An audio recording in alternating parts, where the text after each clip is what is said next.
இதில் பாருங்கள், இந்த கம்பத்தில் இது எல்டி லைனு.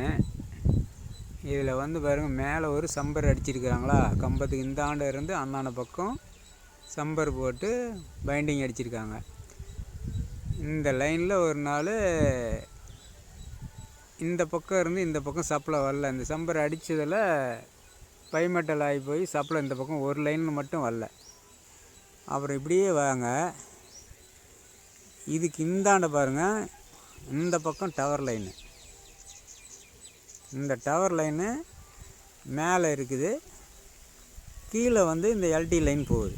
இந்த இடத்துல இங்கே பாருங்கள், மேலே டவர் லைனு, கீழே வந்து எல்டி லைனு டிரான்ஸ்ஃபார்மர்லேருந்து சர்வீஸுக்கு போகுது கிணத்துக்கு. பாருங்கள், இது அங்கே வரும், அந்த அங்கே போய் அங்கே ஒரு கிணத்துக்கு போகுது. இந்த சர்வீஸ் வந்து ஏற்கனவே ஒரு நாள் என்கிட்ட கம்ப்ளைண்ட் வந்தது. என்ன கம்ப்ளைண்ட் வந்ததுன்னா, ஒரு லைனில் வந்து சப்ளை அதிகமாக வந்து அந்த மோட்டர் காயிலே போயிடுச்சு. அப்புறம் போய் பார்த்தாக்க, இந்த அன்னைக்கிங்க பவர் ஆஃபீஸில் கரண்டே ஆப்பு. ஆனால் இந்த அந்த காட்டுக்கு ஒரு 320 வோல்ட்டு சப்ளை வருது. இந்த எல்டி லைனில் கொஞ்சம் கூட சப்ளையே கிடையாது. ஆனால் அந்த காட்டில் 320 வோல்ட் சப்ளை ஒரு லைனில் மட்டும் வருது.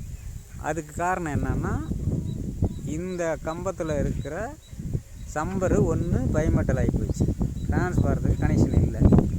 அதனால் என்ன ஆயிடுச்சுன்னா, இந்த டவர் லைனில் வர சப்ளை இண்டக்ஷன் ஆகி கீழே இந்த லைனில் பாஞ்சு அந்த எல்டி லைனில் 360 வோல்ட் வந்துச்சு.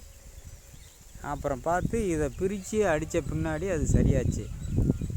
இந்த மாதிரி சில விஷயங்கள் உங்களுக்கு கூட நடக்கலாம், பார்த்துக்குங்க. சப்ளையே இல்லாத இடத்துல சப்ளை வரும். இந்த எல்டி லைனு மேலே டவர் லைனு, அதே மாதிரி ஹெச்டி பை எல்டியாகவும் போட்டிருப்பாங்க, அதுலேயும் அந்த மாதிரி சப்ளை வரத்துக்கு வாய்ப்பு இருக்குது. இதெல்லாம் பார்த்து தெரிஞ்சுக்கிங்க.